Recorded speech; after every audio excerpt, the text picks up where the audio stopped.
राजस्थान के जोधपुर के लोहावट में एक छोटे से किसान परिवार के बेटे कैलाश मांझू पिछले कुछ दिनों में चर्चा में बने हुए हैं। इन्होंने एक किताब लिखी है यूपीएससी वाला लव, यानी कि कलेक्टर साहिबा। दरअसल आईएएस बनते ही लड़के ने प्रेमी का साथ छोड़ दिया, बस फिर क्या था, लड़के ने किताब लिख डाली। प्रेमी दिल्ली में स्टडी के दौरान एक लड़की के संपर्क में आता है। वहाँ पर दोनों की दोस्ती हो जाती है और एक दूसरे के बीच प्यार हो जाता है। धीरे दोनों अलग हो जाते हैं। ये पूरी लव स्टोरी इस किताब में है। 1986 के बाद से नई शिक्षा नीति तक नहीं आई है। अब तक शिक्षा और स्वास्थ्य राम भरोसे ही है। मैंने मेल का जवाब दिया और दोपहर का खाना खाने रूम से 100 मीटर दूर साई रेस्टोरेंट चला गया। हाँ, यह बात तो है, दिल्ली में रहकर आप किसी चीज़ की तैयारी कर रहे हैं? एंजल ने उत्सुकतावश मेल किया। मैं यूपीएससी की तैयारी कर रहा हूँ। और आप? इस तरह हमारे बीच बातचीत का सिलसिला शुरू हुआ। मैं भी यूपीएससी के लिए कोशिश कर रही हूँ, लेकिन यूपीएससी पल्ले नहीं पड़ रही। 2 बार प्रारंभिक परीक्षा दी, लेकिन हुआ नहीं। एंजल ने यूपीएससी की तैयारी करने वाले 90% छात्रों की व्याख्या को अपने एक ही मैसेज के जरिए जाहिर कर दिया। हालांकि मैंने 2 दिन तक उनके मेल का कोई जवाब नहीं दिया। मेरे दोस्त लव गुरु का कहना था कि अगर लड़की को दोस्त बनाना है तो लड़की के साइकोलॉजी को पढ़ो, और कभी भी लड़का वर्चुअल मोड पर टेक्स्ट या फ़ोन कॉल पर बात करे तो बात पूरी होने से पहले ही व्यस्त होने का बहाना बनाकर फ़ोन काट दो या टेक्स्ट मैसेज का जवाब ना दो। लव गुरु असली नाम रघुवेंद्र प्रताप सिंह था। रघुवेंद्र को हम लव गुरु इसलिए कहते थे क्योंकि मुखर्जी नगर और ओल्ड राजेंद्र नगर में तैयारी करने वाले नए नौजवान को लव एडवाइस देने में उसकी कोई साड़ी नहीं था। जब भी किसी कोचिंग या कोचिंग के बाहर किसी यूपीएससी की तैयारी करने वाले लड़के को किसी लड़की से फ्रेंडशिप करनी होती तो वे लव गुरु की तरफ रुख करता। लव गुरु शानदार और नायाब नुस्खे बताता। लड़के उसकी आजमाइश अपने होने वाली मासूका के लिए करते और सारे कामयाब भी हो जाते। लव गुरु की खुद लगभग आधा दर्जन गर्लफ्रेंड और 1 दर्जन के आसपास मीटू थी।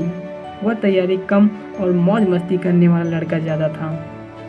मैंने एंजल की मेल का जवाब ठीक 2 दिन पश्चात रात्रि में नियमित मोटिवेशनल फेसबुक पोस्ट करके तुरंत पा दिया। अच्छा, परीक्षा के पैटर्न को पकड़ नहीं पा रही हो? मैंने लिखा और मैं त्राटक करके बिस्तर पर चला गया। मेरी मुख्य परीक्षा 28 अक्टूबर को होनी थी, इसीलिए मैं जल्दी सोने की आदत डाल रहा था।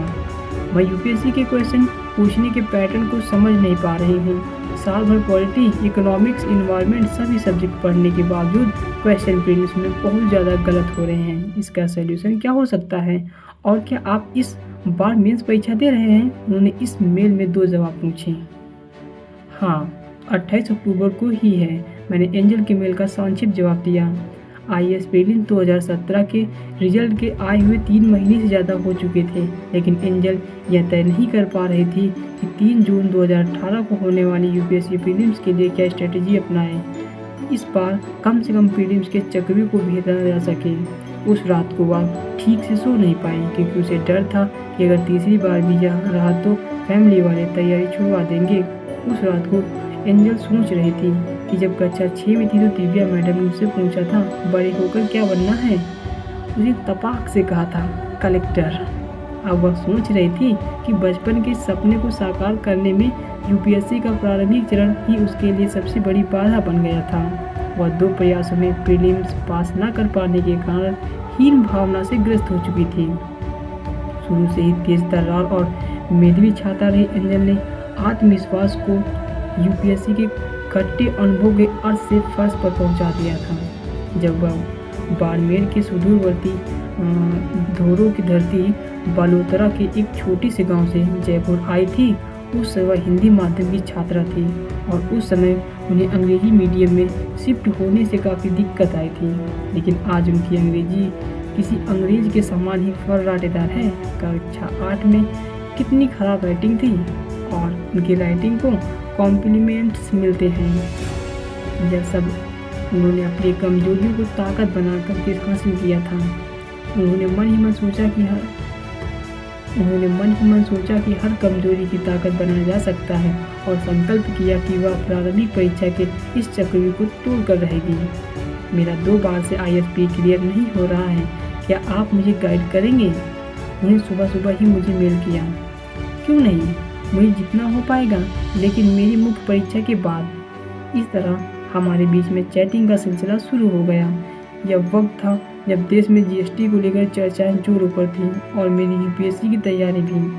28 अक्टूबर से मेंस के एग्ज़ाम शुरू होने वाले थे, इसीलिए मैं 2 दिन पहले ही मेरे मामा जी के वहाँ जयपुर चला गया। पहले दिन निबंध का पर्चा था। सारे बच्चे जीएसटी तथा नोटबंदी को लेकर कोई क्वेश्चन एक निबंध पूछे जाने को लेकर आश्वस्त थे, लेकिन यूपीएससी ने फिर साबित किया कि उनका सवाल पूछने का ट्रेंड यह है कि कोई ट्रेंड नहीं है। एक के बाद एक पेपर अच्छे हुए या खराब, लेकिन हो गए। मुख्य परीक्षा संपन्न हो चुकी थी। मैंने राहत की सांस ली, इसीलिए नहीं कि पेपर बहुत अच्छे गए थे, इसीलिए कि कंक्रीट के शहर की जीवन शैली से मुक्त होकर सप्ताह 10 दिन के लिए अपने गांव में सुकून भरे दिन बिताने को मिलने वाले थे। ऑप्शनल पेपर आखिरी दिन था। उसी दिन मैं जैसलमेर इंटरसिटी से जोधपुर निकल गया। पेपर कैसे गए हैं? एंजल का मेल आया। लग तो रहा है ठीक हुए हैं, देखते हैं क्या होता है, मैंने जवाब दिया। यूपीएससी जैसी प्रतियोगी परीक्षा में अधिकतर बच्चों का पेपर तो ठीक जाता है, पर रिजल्ट अक्सर ठीक नहीं आता। प्रतियोगी परीक्षा और कॉलेज की परीक्षा में बस फ़र्क यह होता है कि कॉलेज में पेपर खराब हो जाए तो दोस्तों से सुपर बकवास करने में संकोच नहीं करते, लेकिन यहाँ सब उम्मीद भरी नज़रों से देखते हैं। इसीलिए यूपीएससी के पेपर देने वाले हर अभ्यर्थी के बाद में ठीक कहना एक सामाजिक मजबूरी बन जाती है। ओके, प्री परीक्षा में 2 बार फेल हो चुकी हूँ। क्या रणनीति अपनाऊँ कि 3 जून 2018 की परीक्षा आसानी से पास कर जाऊँ? परिवार वालों और सगे संबंधियों ने सवाल पूछ कर कान फाड़ दिए हैं कि प्री क्यों नहीं हो रहा है। ये सवाल मेरे दिल में कांटे चुभो देता है। एंजल ने अपनी व्यथा मुझे सुनाई। सबसे पहले सिविल सेवा परीक्षा एक कॉलेज लेवल की परीक्षा में अंतर समझने की ज़रूरत है। मैंने कहा, क्या हम फ़ोन कॉल पर बात कर सकते हैं? अगर आपको कोई प्रॉब्लम ना हो तो। एंजल का मैसेज अगले ही क्षण दिखाई पड़ा। कॉन्टैक्ट नंबर की अदला बदली के बाद उनका कॉल आया। हाय हेलो कहने के बाद में मैंने कहा कि सिविल सेवा परीक्षा में 5 लाख बच्चे प्री परीक्षा में बैठते हैं और पास होते हैं लगभग 12,000, यानी केवल 2%। इनमें से 70% बच्चे पहले ही प्री पास किए होते हैं। जो आंकड़े दिखते हैं वो असल में उतने होते नहीं हैं। तो यह कॉलेज परीक्षा से बिल्कुल अलग तरीके की प्रतियोगी परीक्षा है। मैंने मुखर्जी नगर के बाबा टाइप लोगों के अंदाज में कहा। अच्छा, यह बात है, उन्होंने कहा। यूपीएससी की तैयारी का फर्स्ट रूल यही जान लीजिए कि किताबों को ज्ञान के लिए नहीं, एग्ज़ाम के लिए पढ़ना है। आपको पता होना चाहिए कि किस टॉपिक को स्किप करना है और किसको ज़्यादा टाइम देना है, अदरवाइज एग्ज़ाम तो नहीं निकलेगा, पर मुखर्जी नगर और राजेंद्र नगर के ज्ञानी बाबाओं के नाम जरूर शुमार हो जाएगा। मैंने यूपीएससी की तैयारी का फर्स्ट गोल्डन रूल बताते हुए कहा, यह ध्यान रखो कि आईएएस आसमान से नहीं टपकते, वो हम आप में से ही होते हैं। लेकिन ये लोग जिस मंजिल की ओर जाना होता है उसी ट्रेन के डिब्बे में सफ़र करते हैं। ये लोग धुन के बेहद पक्के होते हैं। इन लोगों के दिलों में आग लगन की जलती है, इसीलिए इन्हें सफलता हर हाल में मिलती है।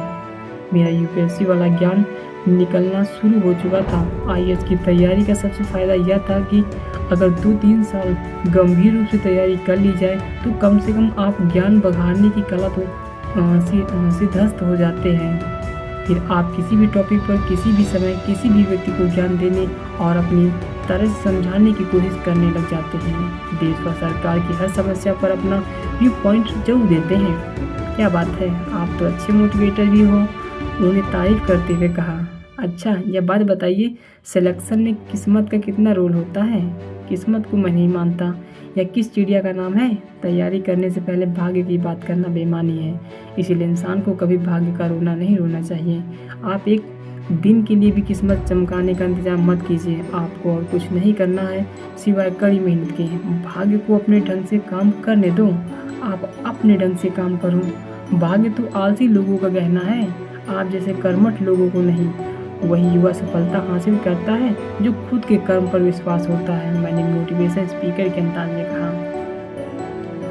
एक चीज़ कही जाती है कि आईएएस सीरियस नहीं सिंसियर लोग बनते हैं, इसमें आपकी क्या राय है? इस सवाल के साथ मैं समझ गया था कि थोड़ा बहुत तो पढ़ाई उन्होंने भी की है। मेरा अंदाज थोड़ा सामान्य हुआ।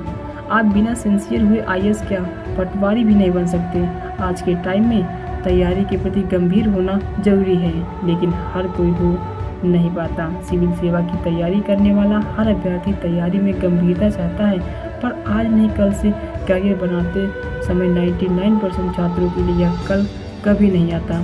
अरे उन्हें पता नहीं कि कल 2 सप्ताह का सबसे व्यस्त दिन होता है।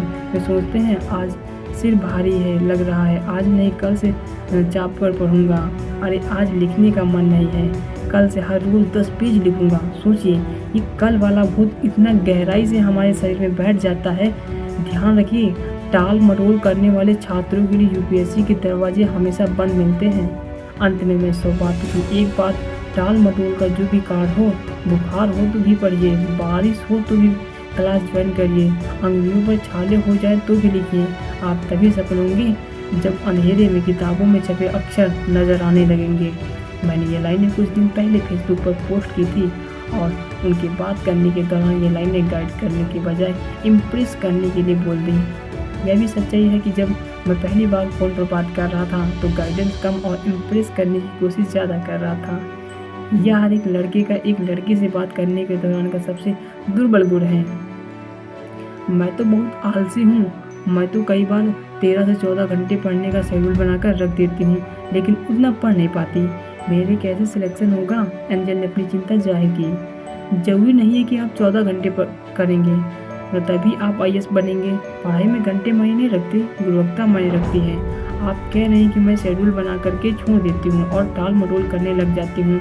जो सफलता के लिए जरूरी काम को बोरिंग मानकर टाल देता है, समझ लीजिए वह असफलता के बीज बो रहा है। जैसा कि आप पिछले 2 प्रयासों में गलतियाँ कर रही हो। सफलता पाने का इच्छुक व्यक्ति बोरिंग तथा सबसे मुश्किल लगने वाले जरूरी काम को सबसे पहले करता है, इसीलिए वह व्यक्ति सबसे पहले सफल भी हो जाता है। किसी बलमार्ज ने सही कहा है कि सफलता के नियम तभी आप पर काम करेंगे जब आप चुस्त दुरुस्त एवं तंदुरुस्त तरीके से जी जान लगाकर काम करेंगे और टाल मटोल प्रवृत्ति के बाय बाय कहेंगे।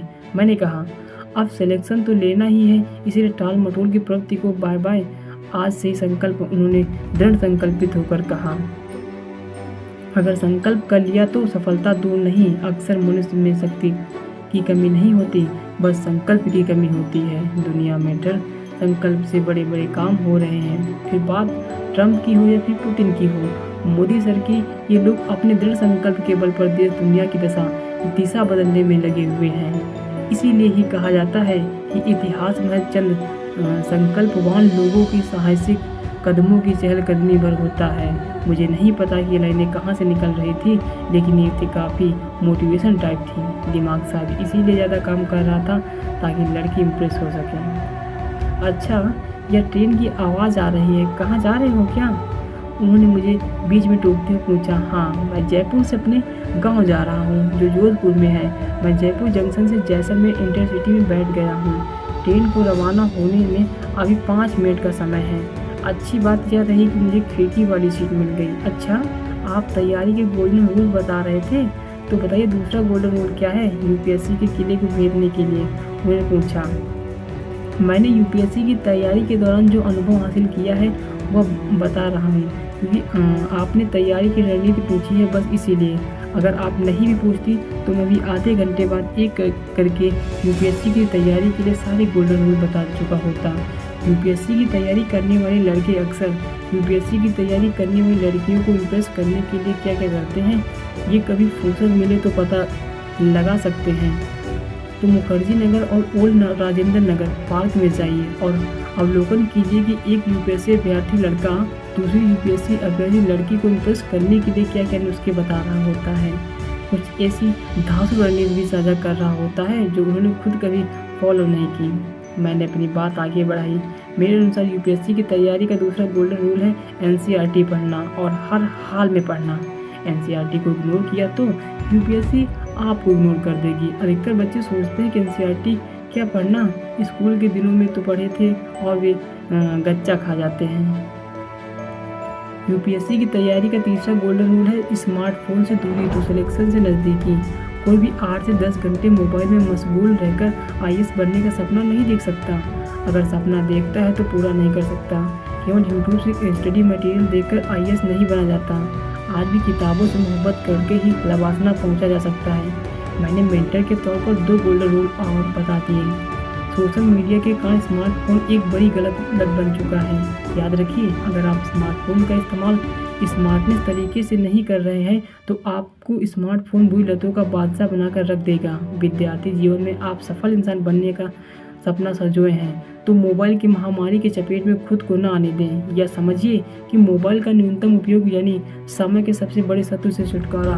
मोबाइल हमारी सेवा के लिए है, लेकिन अगर हम स्मार्टफोन पर घंटों महत्वहीन चीज़ें देकर दुर्योधन दर्जे का मनोरंजन कर रहे हैं तो समझिए कि मोबाइल हमारा मालिक बन बैठा है तथा हमारी दिनचर्या तय कर रहा है। अच्छी बातें बताई हैं आपने, ओके, मैं नोट करती हूँ। और किस चीज़ का ध्यान रखना चाहिए तैयारी के दौरान? फ़ोन से हल्की सी आवाज़ आई। यूपीएससी तैयारी के लिए चौथा गोल्डन रूल है चाय की तरह न्यूज़पेपर पढ़ने का मॉर्निंग नशा। सुबह सुबह न्यूज़पेपर ना पढ़ें, गुनाह है ये। हम दोनों ठहाके लगाकर हंस दिए। पुरानी वाली एनसीईआरटी बढ़िया या नई वाली एनसीईआरटी डिसाइड नहीं कर पा रही हूँ। नई और पुरानी दोनों पढ़ लो, झंझट खत्म। ऐसी दुनिया अपने दिमाग में मत रखो। दुविधा में दोनों गए, माया मिली न राम। एक इंटरेस्टिंग बात बताऊं, ओल्ड राजेंद्र नगर और मुखर्जी नगर में हजारों की तादाद में ऐसे बच्चे भी होते हैं जो आईएएस प्री परीक्षा के 1 महीने पहले तक यह तय नहीं कर पाते हैं कि ओल्ड एनसीईआरटी पढ़ते हैं या न्यू एनसीईआरटी, फिर भी आईएएस प्री निकल जाने की उम्मीद रखते हैं। सपनों की दुनिया में सपने देखने के पैसे थोड़े ही लगते हैं। आज यह बात 100 आने सच है कि यूपीएससी की तैयारी करना एक स्टेटस सिंबल बन गया है। ग्रेजुएशन हुई तो पता चला कि आईएएस परीक्षा के फाइनल रिजल्ट में शहर के किसी एक लड़के का चयन हुआ है तो हज़ार छात्र बिना गाइडेंस और बिना अपनी योग्यता एवं क्षमता को पहचाने तैयारी शुरू कर देते हैं और यूपीएससी के चक्कर में जवानी के कई साल बर्बाद कर देते हैं। यूपीएससी की तैयारी के लिए कोई शॉर्ट ट्रिक नहीं, बलिदान देना होगा। तो 8 से 10 घंटे हर दिन कुर्सी पर बैठाकर तपना होगा, एक तपस्वी की तरह तपस्या करनी होगी। मैंने मेंटर के अंदाज में यह बात बोली। पता है सर, मेरी सहेली दिव्या तंज कसते हुए पिछले दिनों कह रही थी कि आईएएस ऑफिसर बनना तेरे बस का नहीं है एंजल, और कुछ ट्राई कर।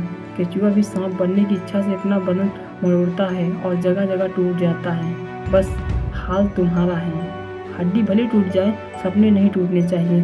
तुम भले ही कितना ही ताना मार दो, लेकिन मेरा हमेशा से यही मानना रहा है कि आईएएस बनना है तो गिर उठ, मजाक उड़वा, फिर से दौड़ो। एंजल ने दृढ़ संकल्पित होते हुए कहा। सपने देखने चाहिए और उन्हें पूरे करने का जुनून भी होना चाहिए। अक्सर सपने रात को अवचेतन की आकांक्षाएं दर्शाते हैं और नींद खुलते ही फुर्र हो जाते हैं। कोई उन्हें साथ लेकर जगे, जिए और श्रम परिश्रम से जुटे, तभी स्वप्न का सच होना संभव होगा। और मैं यही कह रही हूँ, तो मेरे सपने पूरे क्यों नहीं होंगे? आसान काम करने के लिए आई क्यों नहीं हूँ? बड़े सपने देखे हैं तो बड़ी कीमत चुकाने के लिए भी तैयार हूँ। तू जिंदा है तेरी जिंदगी की जीत में, यकीन कर। अगर कहीं स्वर्ग तो उतार ला जमीन पर, यह मेरा ध्येय वाक्य है, एंजल ने कहा। मैंने दिव्या से कह दिया कि मूर्ख किसी भी श्रेणी के हो सकते हैं, एक कैटेगरी में आप भी हो। पता है सर, अपनी दाल गलती हुई न देखकर वह कुर्सी से उठकर अपने रूम चली गई। अच्छा, यह बताओ कि यूपीएससी के लिए परफेक्ट स्टडी मटेरियल क्या है? परफेक्ट ना तो यूपीएससी के लिए कोई स्टडी मटेरियल है और ना ही परफेक्ट स्ट्रेटेजी। आपकी धुन, लगन और जिद परफेक्ट होनी चाहिए। करना है तो आईएएस करना। परफेक्शन के नाम पर मत घबराइए, आप उन्हें कभी पा नहीं सकते। आप क्या, कोई भी इंसान परफेक्शन हासिल नहीं कर सकता। एक बात और गांठ बांध लो कि यूपीएससी के साथ में एक अजीब बात यह है कि तैयारी की शुरुआती 1 साल में ढंग से पढ़ाई नहीं की तो सिलेक्शन लेने के लिए आने वाले सालों में 3 गुना मेहनत करनी पड़ेगी। मैंने बैग से एयरफोन निकालते हुए कहा। नवंबर का महीना था और रात्रि बढ़ने के साथ साथ हवा में ठंड घुल रही थी। टिक टिक कहते हुए टीवी ने मेरा नाम और सीट नंबर पूछा। मैंने फिर होल्ड पर डालकर टिकट दिखा दी। गांव कितने दिन रहोगे? एंजल ने पूछा। मैंने बोला 1 सप्ताह तक रुकने का प्लान है। अच्छा, कभी जयपुर आओ तो बताना, मैं मिलना चाहूँगी आपसे। आपसे बात करके अच्छा लगा। आपकी यात्रा मंगलमय हो, एंजल ने कहा। रात के 1 बज चुके थे। चलिए तैयारी से जुड़ी हुई चीज़ें बाद में डिस्कस करेंगे। Good night. यह कहकर उन्होंने फ़ोन रख दिया। मैं मोबाइल से सोशल साइट्स पर एंजल को सर्च करने लगा। जिसका जीवन में कोई विजन नहीं होता वो ज़िंदगी भर दूसरों के विजन पर काम करता है। जिसको अपने दिमाग का पसीना बहाना अच्छा नहीं लगता, उन्हें ज़िंदगी भर दूसरों के आगे अपने शरीर का पसीना बहाना पड़ता है। जिस व्यक्ति के काम की कोई डेडलाइन नहीं होती, उसी के काम की दुनिया में कोई पहचान नहीं होती। मैंने अपने फेसबुक वॉल पर ये पोस्ट लिखी और सोने के लिए लेट गया। आंखों से नींद गायब थी और एंजल की मीठी मीठी आवाज़ दोबारा कानों में गूंज रही थी।